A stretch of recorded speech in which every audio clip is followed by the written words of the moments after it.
DC News Now at 4. Montgomery County police are investigating why 7 underage children were driving a car that crashed, killing a man here in Germantown. The latest on that investigation tonight.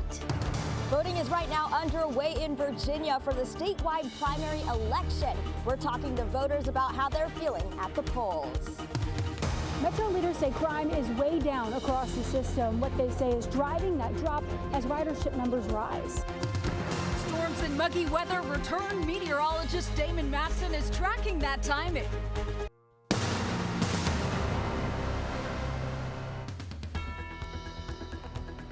Good afternoon. We're beginning with breaking news at 4 here. Thank you for joining us on DC News Now. I'm Haley Mylon. Mark Hall has the afternoon off, and crews there are responding to a 2-alarm building fire in southeast DC. This here on your screen is a live look right now as we await a press conference with officials there not far from the scene. Now, firefighters say the fire started on E Street southeast and has spread to a nearby building there. You see the video on the top right-hand side of your screen, the flames coming out the top story of that building. Firefighters say they were called in to bring in additional resources. Right now, no injuries have been reported, but we have a crew there on the scene, and we're working to learn more from DC Fire. For the latest updates, you can visit our website, dcnewsnow.com. And developing now, a man is dead and 7 kids are hurt after an early morning crash in Germantown, Maryland. It happened just before 5:30 this morning, and police say that one of the vehicles involved is a white Kia Optima. It was filled with 7 underage children here. You can see on your screen, our Marielle Carbone is live right now in Germantown. Marielle, you've been following this all day. Upsetting conditions here. What have you learned so far about the investigation? Yeah, Haley, well, you can still see some of the debris from that crash in the roadway and sidewalk out here. Now, officials say that a witness actually saw that white Kia driving erratically before the crash, and now police are trying to figure out how those 7 children got their hands on the car in the first place. So police say that that white Kia Optima crashed into a dark-colored Toyota at the intersection of Clapper Road and Great Seneca Highway around 5:25 a.m. The driver of the Toyota, an adult male, was pronounced dead here on the scene. Inside the Kia, again, were 7 underage children, one of them operating the vehicle. Their ages range from 12 to 15 years old. Police are still investigating the circumstances of the crash, but they do know that the Kia was reported stolen from a home here in Montgomery County.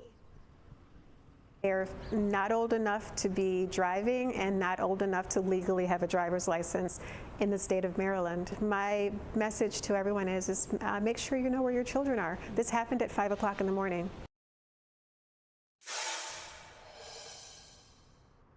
And we do know that all 7 of those juveniles were taken to area hospitals with various injuries, all of them varying in severity. The juvenile driver is in critical but stable condition. And at this point, it's unclear what, if any, charges will be filed here in this crash. Reporting live in Germantown, I'm Marielle Carbone, DC News Now.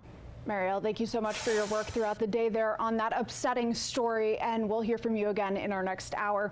And in the district, we are following an investigation in Northwest as someone shot and killed a man near Meridian Hill Park. This happening around 4:30 this morning on 15th Street Northwest near Euclid Street. That is where police found a man with gunshot wounds. The man was pronounced dead there on the scene, and we're still working to learn more. If you know anything about what happened, you should contact police.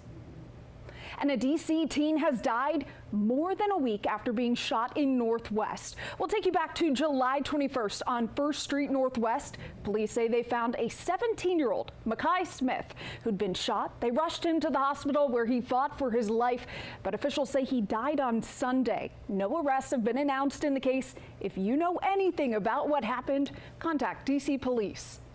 And as we push toward the end of the summer months here, latest D.C. police numbers show that crime is actually trending downward across the district. The new year-to-date data show that property crime is actually down 23% compared to the same time last year. Homicides, they've fallen 35%, while motor vehicle thefts are also down big time, 53%. But violent crime is actually up 3%, and assaults with a dangerous weapon charges, they have risen 42%.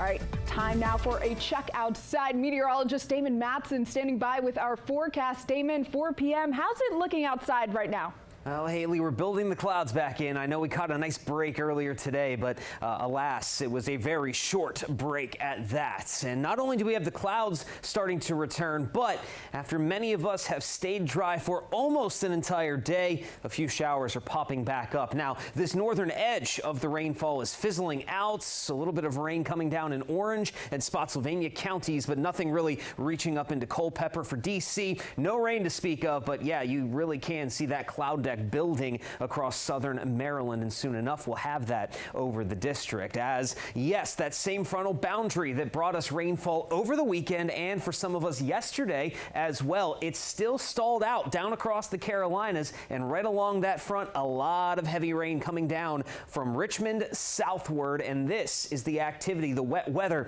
that is going to slowly push back toward us as that front lifts north again tonight. Now, we should continue to keep showers rather spotty. Most of us won't see any wet weather through the end of the day, but that cloud deck will continue to build, and we'll start to feel that mugginess returning as well. The humidity really going to peak once again tomorrow, and then it's not going anywhere the rest of the week as we look ahead to daily shower and storm chances. Now, could we see any heavy rain in the mix tomorrow with this shower and storm activity? We'll have a full look at your forecast coming up here in just a bit.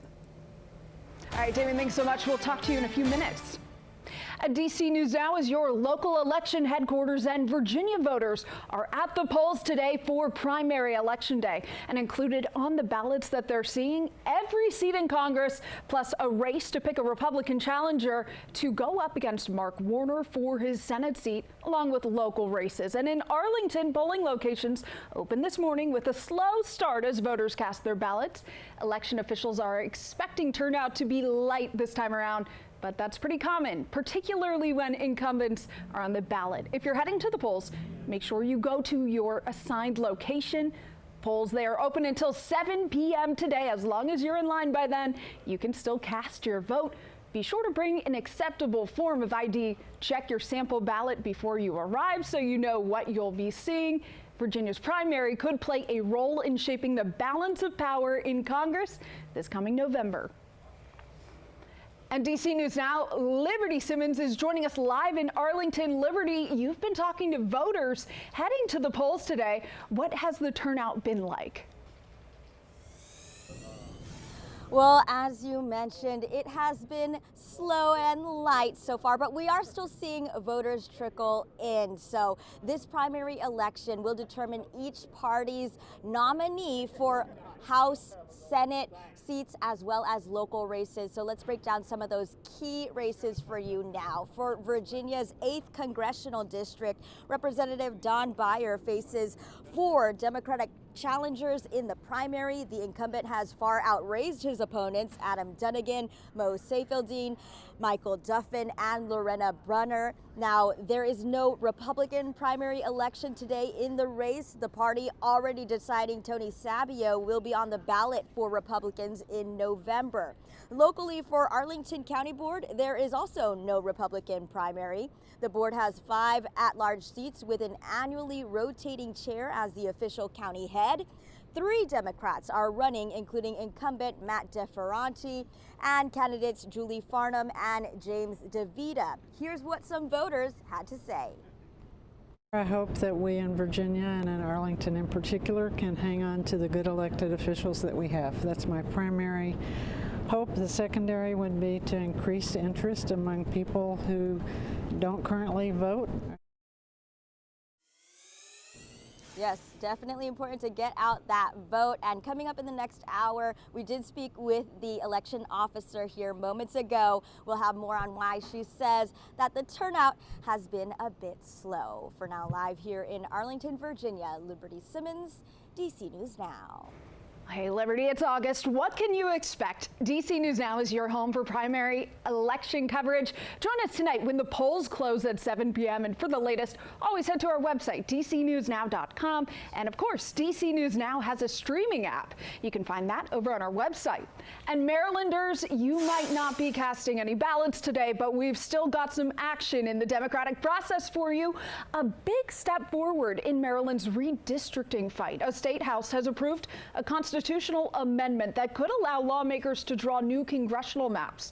That measure now heads to the Senate, and if approved, voters would decide in November whether or not to move forward with the plan. Democrats say that the move comes as other states are redrawing their district lines ahead of the midterm elections, but Republicans are calling it a partisan power grab, saying that the maps should not be changed outside of normal redistricting processes. And a special celebration is underway at Smithsonian National Zoo as giant panda Bao Li turns 5 years old. Here is a live look at the panda cam for the birthday party as she celebrates her second birthday spent at the zoo. Zookeepers are marking the occasion with a custom fruit-based ice cake and family-friendly activities, including a panda-themed trivia, calligraphy, and more. Bao Li's birthday is also a reminder of the long-standing conservation program that helps protect giant pandas.